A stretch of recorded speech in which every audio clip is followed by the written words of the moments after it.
जनसत्ता। आज की टॉपिक है मुश्किलों के बीच। 1, 2, 3 स्टार्ट।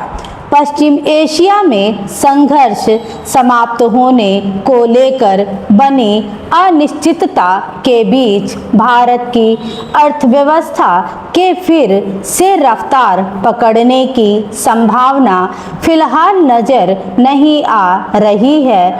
बुनियादी उद्योगों की वृद्धि दर में गिरावट और आवश्यक वस्तुओं की कीमतों में बढ़ोतरी के साथ अब देश में विनिर्माण गतिविधियों की वृद्धि भी धीमी पड़ गई है।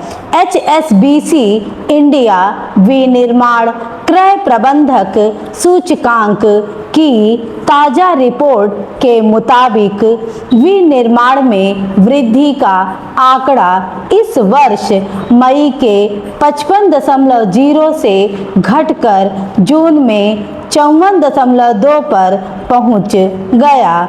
यही नहीं, नई कारोबारी मांग और अंतर्राष्ट्रीय बिक्री की वृद्धि दर सुस्त रहने से वस्तुओं की खरीद, रोजगार सृजन और उत्पादन की रफ्तार भी कम हो गई है। यानी कुछ उपक्रमों को छोड़ दिया जाए तो देश के ज़्यादातर क्षेत्रों की वृद्धि में गिरावट देखी जा रही है, जिसका सीधा असर अर्थव्यवस्था पर पड़ रहा है। हालांकि महंगाई से राहत दिलाने के लिए तेल कंपनियों ने बुधवार को वाणिज्यिक LPG की कीमतों में प्रति 19 किलोग्राम सिलेंडर पर 183.50 रुपये और विमान ईंधन में 5 रुपये प्रति लीटर की कटौती की है। लेकिन पिछले दिनों बढ़ाए गए दामों के मुकाबले यह राहत बेहद कम है।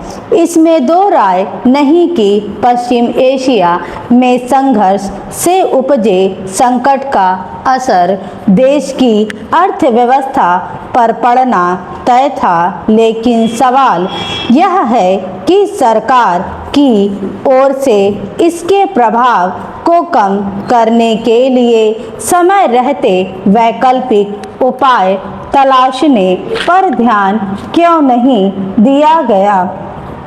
ऐसा भी नहीं है कि सरकार इस संकट को संभावनाओं से अनभिज्ञ थी। दावे किए जाते रहे कि स्थिति को संभालने के लिए आवश्यक कदम उठाए जाएंगे, मगर इन प्रयासों के सकारात्मक परिणाम धरातल पर कहीं नजर नहीं आते हैं। HSBC की मासिक सर्वेक्षण रिपोर्ट के मुताबिक इस वर्ष जून में भारतीय वस्तुओं की अंतर्राष्ट्रीय मांग में वृद्धि की रफ्तार 39 महीनों में सबसे कमजोर रही। इससे यह अंदाजा लगाना मुश्किल नहीं है कि भारतीय निर्यात कारोबार पर कितना गहरा असर पड़ा है। सर्वेक्षण में कई कंपनियों ने माना है कि उन्हें हाल के दिनों में नई नियुक्तियां रोकनी पड़ी या उन्हें कम कर दिया गया। इससे स्पष्ट है कि लोगों को रोजगार के मोर्चे पर भी नई चुनौतियों का सामना करना पड़ रहा है। इसके अलावा मांग और बाजार की स्थिति को लेकर चिंता के कारण जून में निवेशकों और कारोबारियों का भरोसा भी कमजोर पड़ा है, खासकर आगे नहीं बोलना। अब